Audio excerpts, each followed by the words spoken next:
সমাজের নেতা, সমাজের নেতা এখন যদি কুরবানি না দিই তাহলে আমার কুরবানি, মানুষ বললে নেতা আমি করে কি কুরবানি দিচ্ছেন, তবে নিয়তটা ভেজাল আছে না নাই? এখনকার কুরবানি কোন টাকা দিয়ে কুরবানি করলে হালাল হারাম আল্লাহ রাব্বুল আলামিন কবুল করে নেবেন সেটা জানার দরকার আছে না নাই?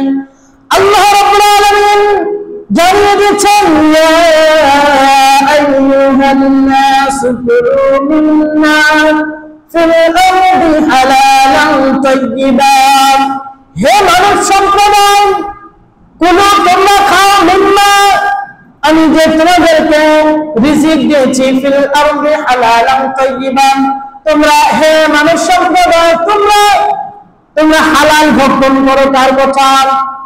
আল্লাহ সুবহানাহু ওয়া তাআলার কথা। আল্লাহ রাব্বুল আলামিন উম্মতের জানিয়ে দিয়েছেন, ইয়া আইয়ুহাল্লাযীনা আমানু কুলু মিন তাইয়্যিবাতি মা রাযাকনাকুম, হে ঈমানদারেরা, যারা ঈমান এনেছো, আল্লাহর প্রতি যারা বিশ্বাস স্থাপন করেছো, কিয়ামতের প্রতি, আখিরাতের প্রতি যারা বিশ্বাস স্থাপন করেছো, কুলু তোমরা ভক্ষণ করো, মিন তাইয়্যিবাতিন পবিত্র, মা রাযাকনাকুম তোমাদের যে আমি আল্লাহ তাআলা পবিত্র রিজিক দিয়েছি সেই রিজিক হতে তোমরা ভক্ষণ করো। কার কথা? তার মানে আল্লাহ তাআলা আমাদের রিজিক দিয়ে দুনিয়াতে প্রেরণ করেছেন, কোনটা হালাল আর কোনটা হারাম সেটা আল্লাহ তাআলা নির্দেশ দিয়েছেন কিনা আমরা জানি? কোনটা হালাল আর কোনটা হারাম জানি কিনা? পশুর মধ্যে আমাদের কোনটা হালাল আর কোনটা হারাম আমরা জানি কিনা? শুকর খাওয়া কি মুসলমানদের জন্য জায়েজ আছে? আছে? কুকুর খাওয়া কি জায়েজ আছে? নাই। তার মানে আমরা জানি। এরপরে আবার আসেন, এই হালালের মধ্যে হারাম আছে না নাই? হালাল জিনিস কিন্তু আমি হারাম খাচ্ছি, কিভাবে খাচ্ছি? এই কুরবানি আসতেছে, কুরবানি আসার সময় কুরবানি আমরা নিয়ত করি, আমরা কুরবানি দিচ্ছি। এই কুরবানি যদি আল্লাহ ব্যতীত কারো নামে যদি জবাহ করা হয় তাহলে যতই হালাল বস্তু হোক, যদি আল্লাহ ছাড়া অন্য কারো নামে কুরবানি করা হয়, অন্য কারো নামে যদি জবাহ করা হয় সেটা হারাম হয়ে যাবে। তার কথা আল্লাহ সুবহানাহু ওয়া তাআলা। তার মানে কোন কোন সময় হালাল জিনিসও হারাম হয়ে যায় কি যায় না?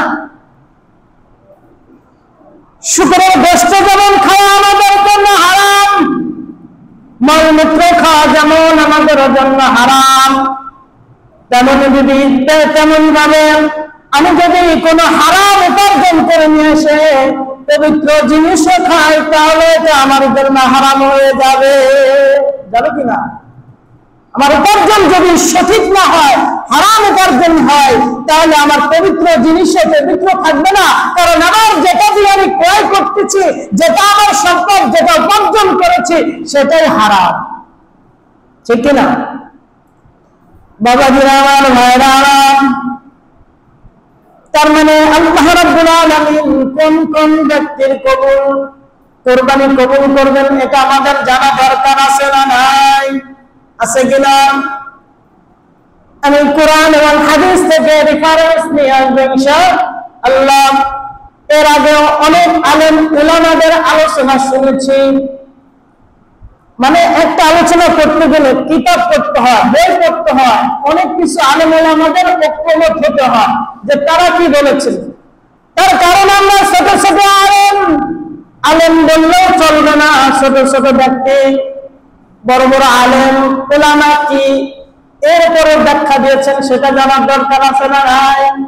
তার মানে ব্যাখ্যা বিশ্লেষণ করে আমি আপাতত তিনটা বের করেছি। কয়টা?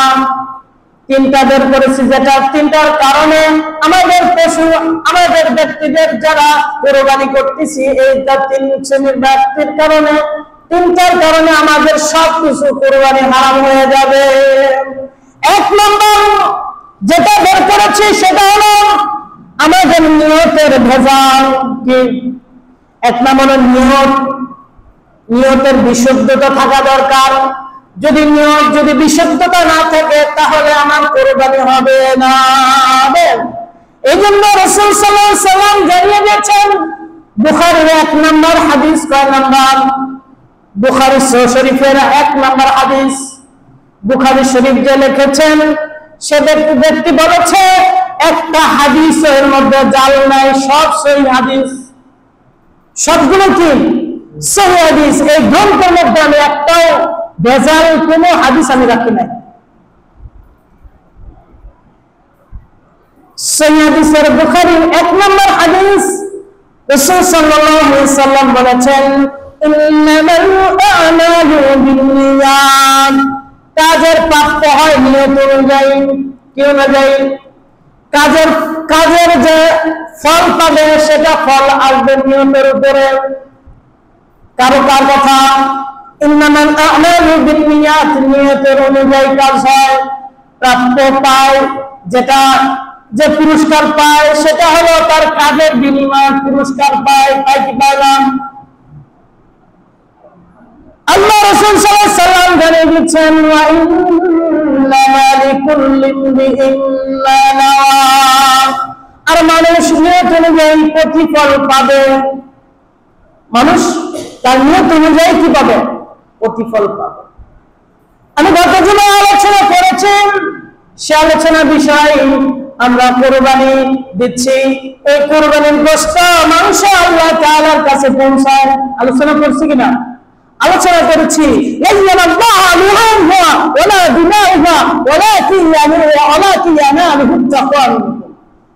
আমরা যে পশু কুরবানি দিই, এই কুরবানির গোশত মাংস আল্লাহ তাআলার কাছে পৌঁছায় না। তার মানে আল্লাহ তাআলার নিয়ত আল্লাহর কাছে পৌঁছায়। তার মানে কুরবানি হালাল, কুরবানি কবুল হওয়ার শর্ত হলো হালাল নিয়ত করা। নিয়ত হতে হবে সচ্চা ঈমান, সচ্চার সাথে নিয়ত করতে হবে। কিসের সাথে নিয়ত করতে হবে? এখন আমাদের সমাজে এমন নিয়ম আছে যে জোর করে অনেকে জোর করে কুরবানি দেয়, আছে না নাই? টাকা আছে, অর্থ আছে, সম্পদ আছে, কুরবানি না দিলে মানুষ হেও করবে। কি করবে? আরে এমন কিপ্টার, ঘরে কিপ্টার, এত টাকা পয়সা অর্থ সম্পদ দিয়েছে, মানুষ বলবে এত টাকা পয়সা আল্লাহ তাআলা দিয়েছে, কুরবানি দিচ্ছে না। এইসব কথা শুনে কুরবানি 2-4 দিন আগে যা 2-4-10,000 টাকা দিয়ে একটা কুরবানি কিনে নিয়ে এসে তাও মরা ধরা। কি? তাও মরা ধরা। তার মানে লোকে কি বলবে? তার মানে তার নিয়তের মধ্যে ভেজাল আছে না নাই? তার মানে আল্লাহ তাআলার হুকুম পালন করতেছে না, আল্লাহ তাআলাকে ভয় করে কুরবানি দিচ্ছে না। মানুষকে দেখানোর জন্য, মানুষকে কি বলবে, লোকে কি বলবে, এর জন্য কুরবানি দিচ্ছে। ঠিক না? এরপরে কুরবানি দেয়, নতুন মেয়ে দিয়ে দিচ্ছেন, নতুন ছেলে দিয়ে দিচ্ছে। যদি কুরবানি না দেয় তাহলে বিয়ে করবে, বিয়ের লোক বলবে যে কুরবানি দিল না কে? মনে হয় গরিব মানুষ যখন মেয়ে দিয়ে দিয়েছে, ছেলে দিয়ে দিয়েছে, তখন তাম্পারে বাপ, মানে বিভিন্ন করে বাপ পারি গল্প করছে, আমার এই আছে, এই আছে, আমার এই সম্পদ আছে, এই আছে, সম্পদ আছে, গাড়ি আছে, বাড়ি আছে, মানে চাপাবাজি করে বিয়ে দিছে। বিয়ে করে বলবে যে এত কিছু আছে, আমি কুরবানি দেয় না কেন? আছে না নাই? তারা বিয়ে সন্তুষ্ট অর্জন করতে চায় কুরবানির মাধ্যম দিয়ে। ঠিক কিনা? এরপর মাস্টারের চাকরি করে বড় লোক, বললাম তো নাকি সমাজের নেতা, এখন যদি কুরবানি না দিই তাহলে আমার কুরবানি, মানুষ বললে নেতা আমি করে কি কুরবানি দিচ্ছেন? তবে নিয়তটা ভেজাল আছে না নাই? আছে কিনা? তাহলে নিয়ত হতে হবে, কি নিয়ত বলেন? সচ্চা নিয়ত হতে হবে। আরেকটা হলো এই নিয়তের মধ্যে আরেকটা হলো মানুষকে দেখানোর জন্য আমি কুরবানি দিই। মানুষকে দেখানোর জন্য আমি কুরবানি দিই।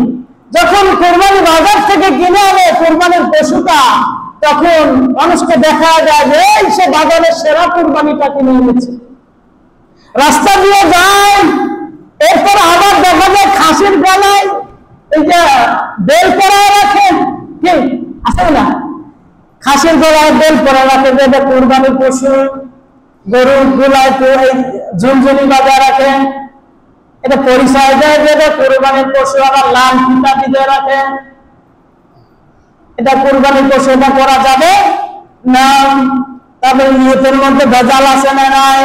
বর্তমানে এমন পরিস্থিতি আছে, বর্তমান সোশ্যাল মিডিয়া, যখন কুরবানির পশু ক্রয় করে সাথে সাথে পিকচার তোলে, সেলফি তোলে, আছে না নাই? সেলফি তুলে ফেসবুকে স্ট্যাটাস দিয়ে দেয়, বাজারের সেরা কুরবানি করেছি, ক্রয় করেছি, খাসি কুরবানি করেছি, এত টাকার কুরবানি করেছি, এত টাকায় ব্যস্ত হবেন, আমি ফেসবুকে স্ট্যাটাস দিয়েছি, তার মানে আপনি দেখালেন, তাহলে আপনি লোকের দেখালেন যে আমার কি আছে, আমি কুরবানি দিচ্ছি, তার মানে লোক দেখানোর জন্য করা যাবে না? করা যাবে? তার মানে নিয়ত হতে হবে এক নম্বরে কি, সাচ্চাই না নিয়ত, কি সাচ্চা নিয়ত হতে হবে কিনা? সাচ্চা নিয়ত হবে।